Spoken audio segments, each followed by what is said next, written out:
I felt miserable. It had occurred to me that our plans involved taking shameless advantage of Quigley's gullibility. As he was my only fellow clod in this adventure, I had wanted to force Oz into giving him some money under the guise of buying the war unicorn. It would have salved my conscience a bit, but Quigley's generosity and sense of fair play had ruined my plan. Now, I felt worse than before. Actually, Quigley, Oz smiled, if there's anyone you should thank, it should be Tananda here. If it were not for her, we would be in dire straits indeed. It's about time, mumbled Tanda, obviously unimpressed with Oz's rhetoric. Charmed, milady, Quigley smiled, taking her hand to kiss. She's a witch, added Oz casually. A witch? Quigley dropped her hand as if it had bitten him. That's right, sugar, Tanda smiled, batting her eyes at him. Perhaps I should explain, Oz interrupted mercifully. Tananda here has certain powers she has consented to use in support of our war on demons. You already noticed I have regained my normal appearance. Another blatant lie. Oz was currently disguised as Garkin. Yes, the demon hunter admitted hesitantly. Tananda's work, Oz confided. Just as it was her powers that restored you after you had been turned to stone. Quigley said, looking at Tanda again. Really, you must realize, Quigley, that when one fights demons, sometimes it is helpful to employ a demon's weapons, Oz admonished gently. Tananda here can be a powerful ally, and frankly, I find your attitude toward her deplorable and ungrateful. Forgive me, milady, Quigley sighed, stepping up to her again. I did not mean to offend you. It's just that, well, I've had some bad experiences with those who associate with demons. Think nothing of it, sugar, said Tanda the demon, taking his hand. And call me Tanda. While they were occupied with each other, I seized the opportunity and snagged Oz's arm. What is it, kid? Give him back his sword, I hissed. What? No way, kid. By my count, he's still got 5 pieces of gold left. I'll sell it to him. But he gave us his unicorn. He gave us a dragon. Your dragon. I fail to see anything benevolent in that. Look, Oz, either you give him that sword or you can work your own magic. Get me? Talk about ingratitude. Look, kid, if you... Oz! Tanda's voice interrupted our dispute. Come help me convince Quigley to join our mission. Would that I could, milady, Quigley sighed, but I would be of little help. This late misfortune has left me afoot, weaponless and penniless. Actually, Oz chimed, you still have 5... I interrupted him with an elbow in his ribs. What was that, Oz? Quigley asked. My squire and I were just discussing that, and we have reached a decision. So fine a warrior should not be left so destitute, so, we've decided to give you back your sword, I announced proudly. Really? Quigley's face lit up. I didn't know you had it in you, Oz, Tanda smiled sweetly. I say, this is comradeship indeed. Quigley was obviously beside himself with joy. How can I ever repay you? By never mentioning this to anyone, Oz growled. How's that again? I said don't mention it, Oz amended. It's the least we can do. Believe him, I smiled. Now I will gladly assist you on your mission, Quigley answered. Why, with a weapon and good comrades, what more could a warrior ask for? Money, Oz said bluntly. Oh, Oz! Tanda punched him a little too hard for it to be playful. You're such a kidder. Don't you want to know what the mission is? I asked Quigley. Oh, yes, I suppose you're right, lad. Forgive me, I was carried away by my enthusiasm. Tell him, Skeeve, prompted Tanda. Actually, I said with a sudden flash of diplomacy, Oz explains it much better than I do. It's really quite simple, mumbled Oz, still sulking a bit. We're going after Istvan. Istvan? Quigley looked puzzled. The harmless old innkeeper? Harmless? Harmless, did you say? Oz took the bait. Quigley, as one demon hunter to another, you've got a lot to learn. I do all right for myself. Sure you do. That's why you got turned to stone, remember? I got turned to stone because I put my faith in a magic sword that... Things were back to normal. Gentlemen, I interrupted. We were talking about the upcoming mission. Right, kid. As I was saying, Quigley, that harmless old innkeeper is working so closely with demons I wouldn't be surprised to learn he was one himself. Impossible, scoffed Quigley. Why, the man sent me out hunting for demons. Ah, smiled Oz. Therein lies the story. I caught Tanda's eyes and winked. She smiled back at me and nodded. This might take a while, but as of now, Quigley was in the bag.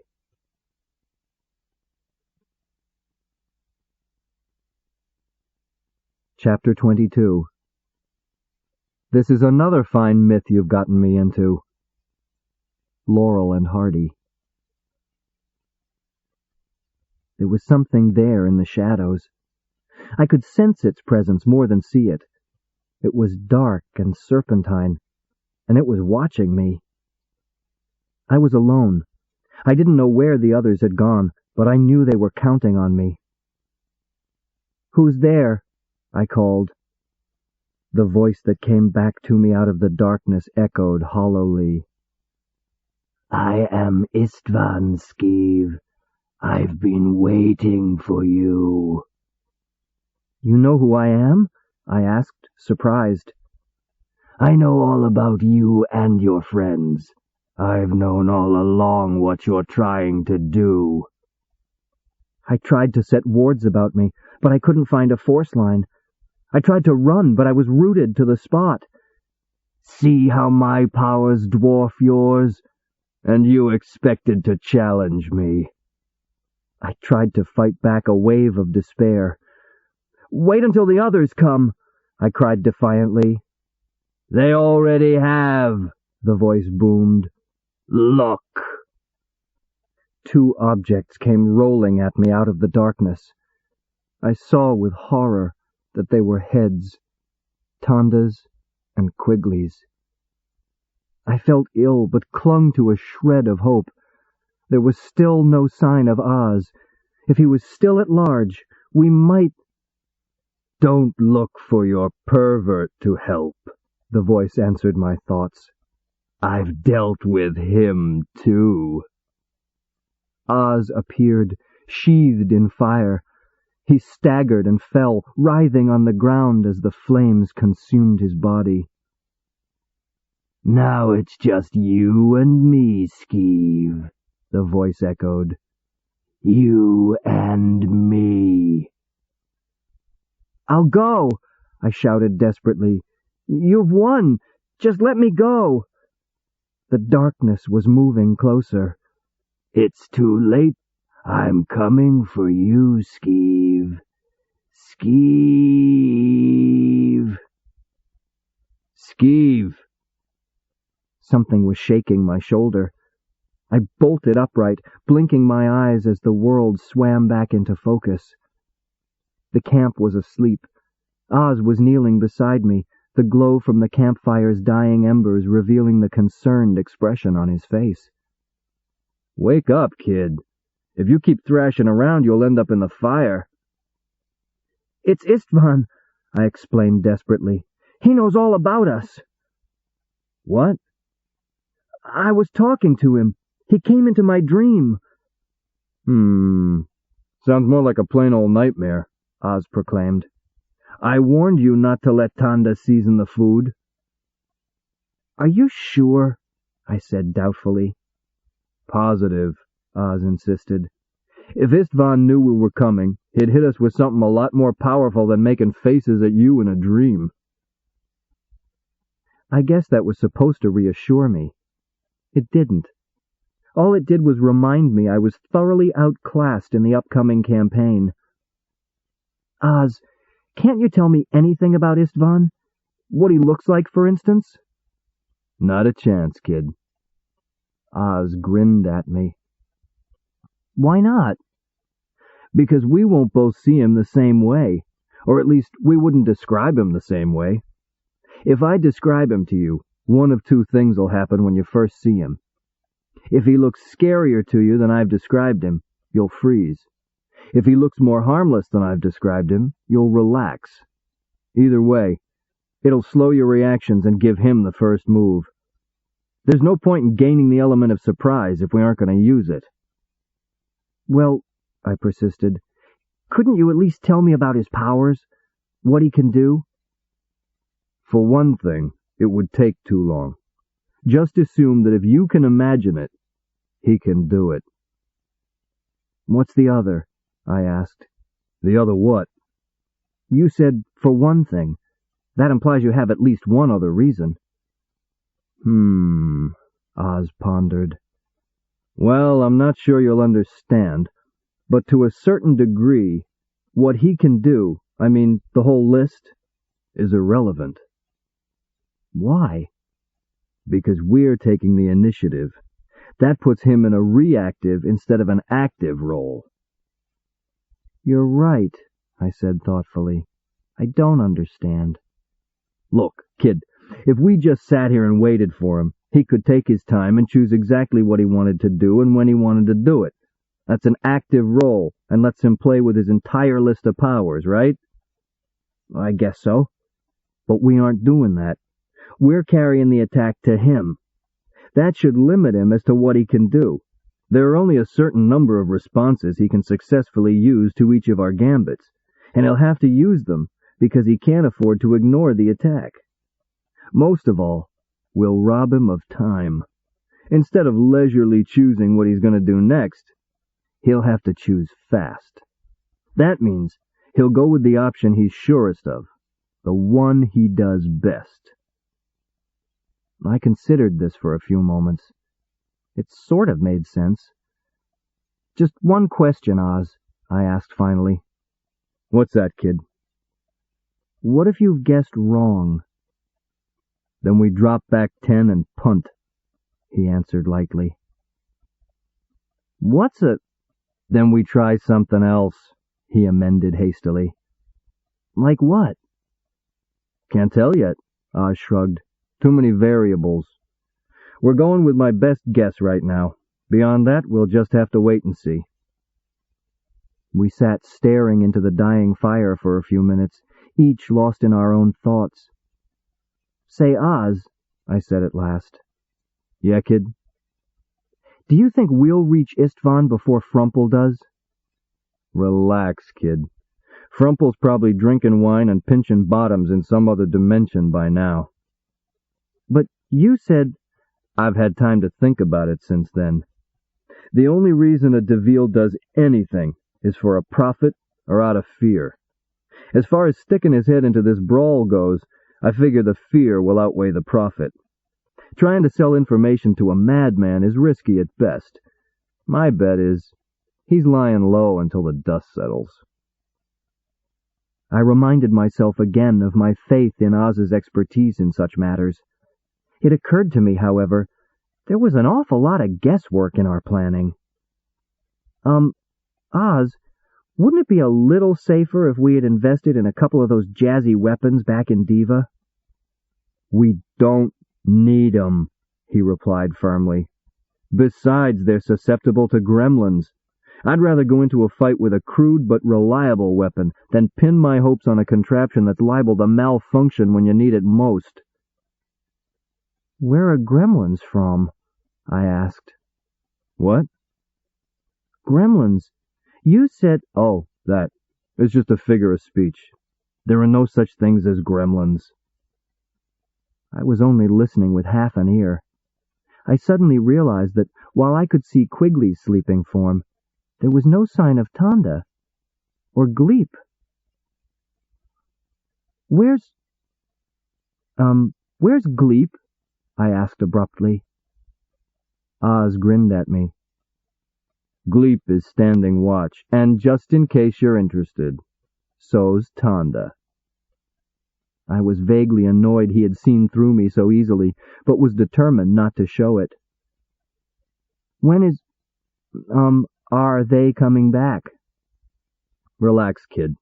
I told Tanda to leave you alone tonight. You need the sleep for tomorrow.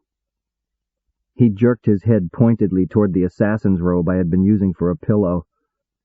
I grudgingly resumed my horizontal position. Did I wake you up, Oz? I asked apologetically. With the nightmare, I mean. Nah, I was still up. Just making a few last-minute preparations for tomorrow. Oh, I said drowsily. Say, kid. Yes, Oz?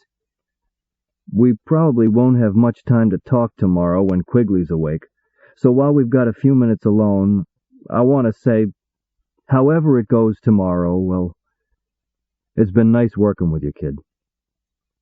Gee, Oz, I said, starting to sit up. A rough hand interrupted me and pushed me back down. Sleep, Oz commanded, but there was a gentle note lurking in his gruff tone. Chapter 23. Since prehistoric man, no battle has ever gone as planned. D. Graham. We crouched in a grove of small trees on a knoll overlooking the inn, studying our target. The inn was as Quigley had described it, an isolated two-story building with an attached stable squatting by a road overgrown with weeds. If Istvan was relying on transients to support his business, he was in trouble, except we knew he was doing no such thing. He was mustering his strength to take over the dimensions, and the isolated inn was a perfect base for him to work from. Are you sure there are no wards? Oz whispered. He addressed his question to Tanda. She, in turn, shot me a glance. I gave a small nod of my head. Positive, she whispered back. It was all part of our plan. As far as Quigley was concerned, Tanda was the only one of our group that had any supernatural powers. Good, said the demon hunter. Demon powers make me uneasy. The less we have to deal with, the better I like it. Don't get your hopes up, Oz commented, not taking his eyes from the inn. They're there all right. The easier it is to get in, the harder it'll be to get out. And they're making it awfully easy for us to get in. I don't like it, said Tanda firmly. Neither do I, admitted Oz. But things aren't going to get any better, so let's get started. You might as well get into disguise now. Right, Oz, she said. Neither of them looked at me. In fact, Oz stared directly at Tanda. This kept Quigley's attention on her also, though I must admit it helped that she began to writhe and gyrate wildly. Unobserved, I shut my eyes and got to work. I was getting pretty good at this disguise game, which was fortunate because I was going to be sorely tested today. With a few masterful strokes, I converted Tanda's lovely features into the dubious face of the imp Higgins, or rather Higgins's human disguise. This done, I opened my eyes again. Tanda was still gyrating. It was a pleasant enough sight that I was tempted to prolong it, but we had work to do. I cleared my throat, and Tanda acknowledged the signal by stopping. "How do I look?"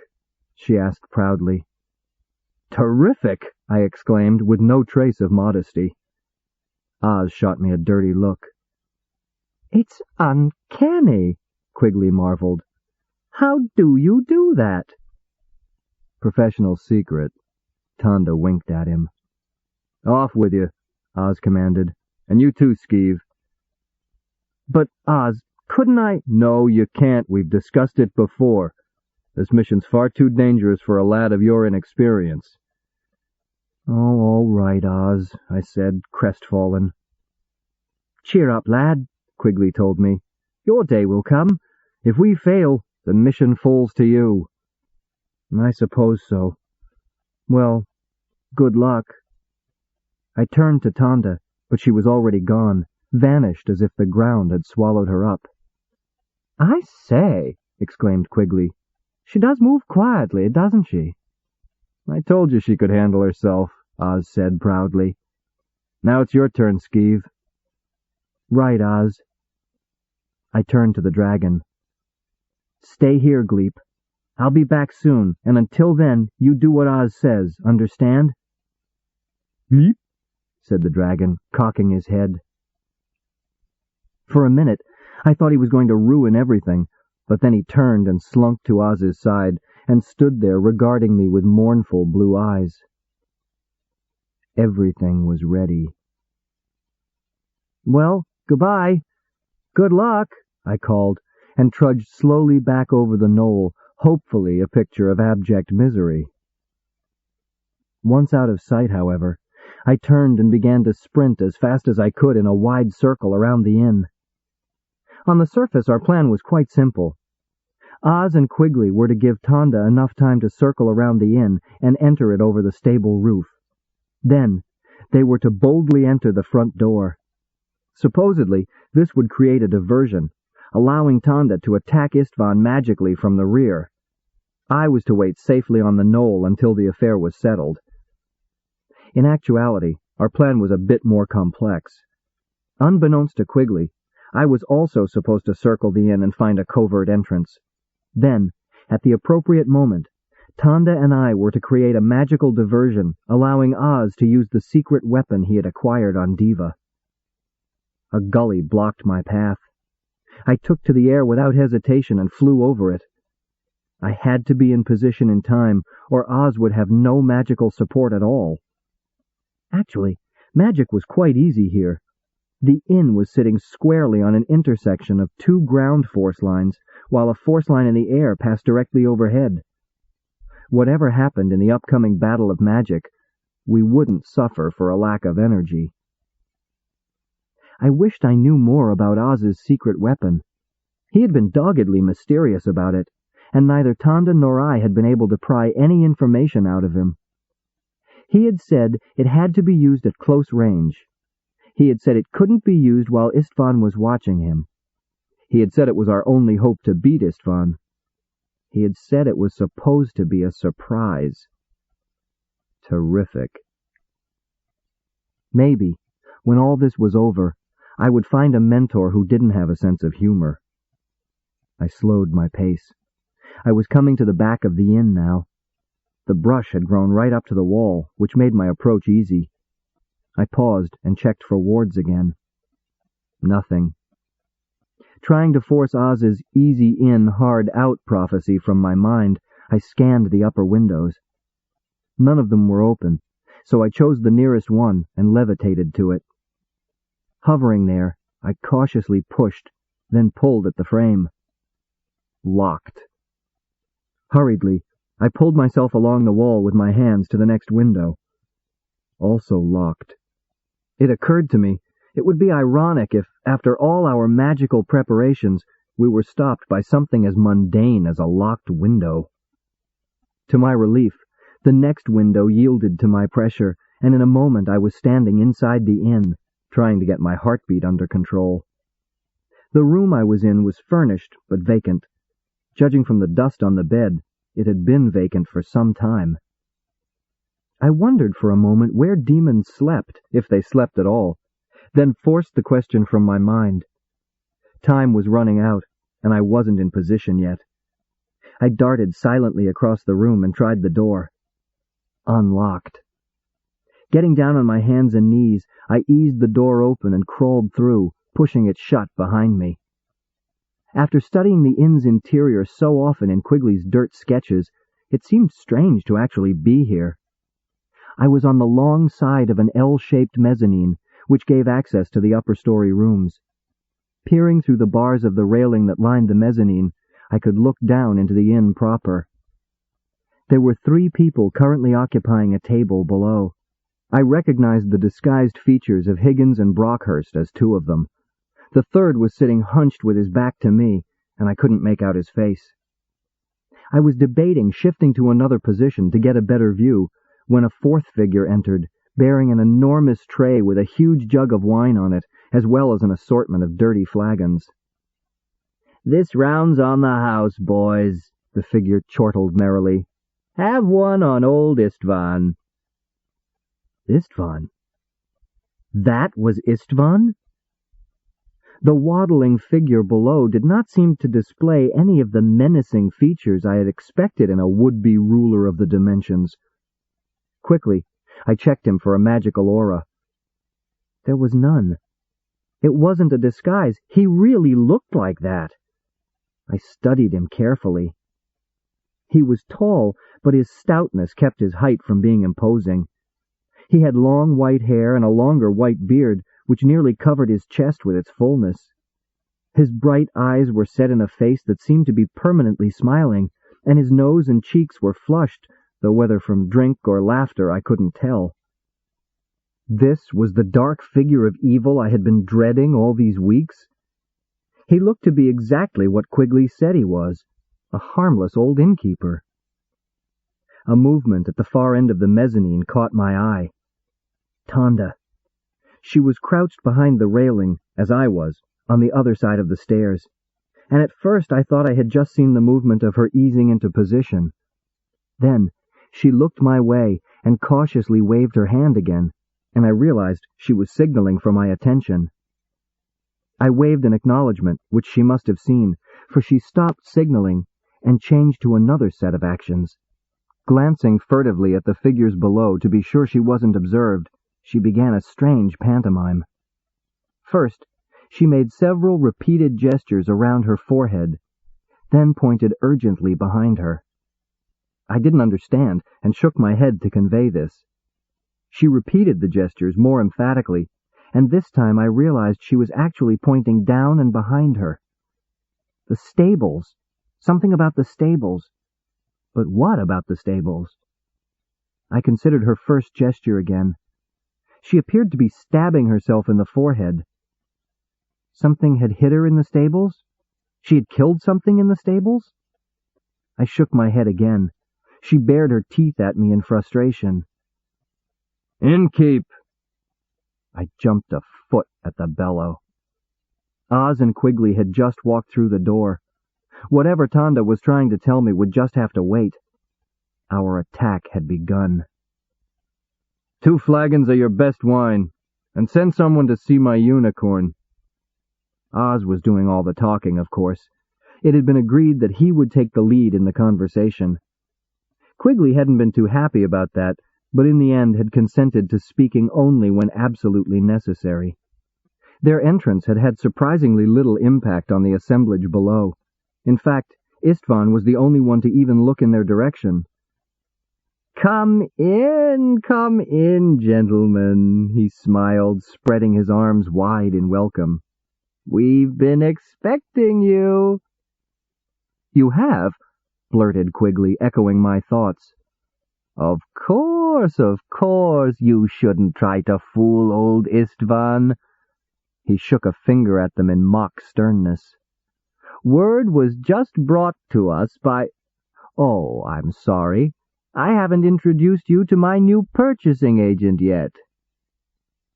"We've met," came the voice of the hunched figure as he turned to face them. Frumple. That's what Tonda had been trying to tell me. The war unicorn, Quigley's unicorn, was down in the stable. For all our speed, Frumple had gotten here ahead of us. "Who are you?" asked Quigley, peering at the Deville. For some reason, this seemed to set Istvan off into peals of laughter from his eyes. "We are going to have such fun this afternoon." He gestured absently, and the inn door slammed shut. There was a sudden ripple of dull clunks behind me, and I realized the room doors were locking themselves. We were sealed in. all of us. I don't believe I've had such a good time since I made love to my weak-dead sister. Istvan's voice was still jovial, but it struck an icy note of fear within me. I realized that not only was he a powerful magician, he was quite insane.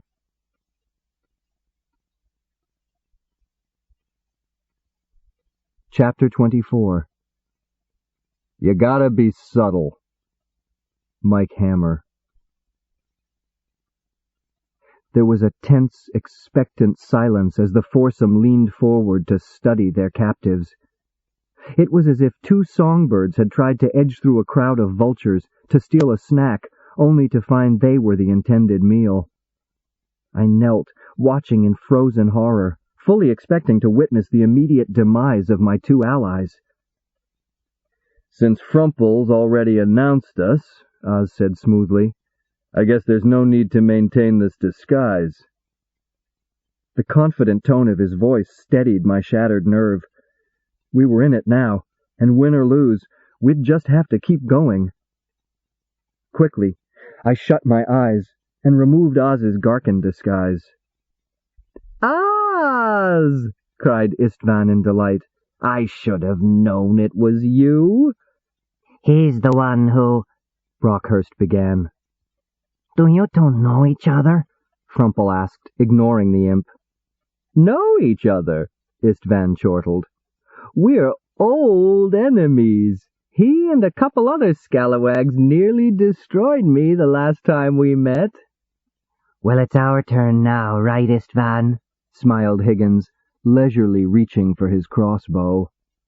Now, said Istvan, picking the imp up by his head and shaking him gently. "Mustn't rush things." "Seems to me," Oz sneered, "that you're having trouble finding decent allies, Istvan." "Oh, Oz," Istvan laughed. "Still the sharp tongue, eh?" "Imps?" Oz's voice was scornful. "Come on, Istvan. Even you can do better than that." Istvan sighed and dropped Higgins back in his chair. "Well, one does what one can. Inflation, you know." He shook his head sadly, then brightened again. "Oh, you don't know how glad I am to see you, Oz. I thought I was going to have to wait until we conquered Perv before I got my revenge, and here you just walk in. Now don't you dare pop off before we've settled our score." "I told you before," Frumple interrupted.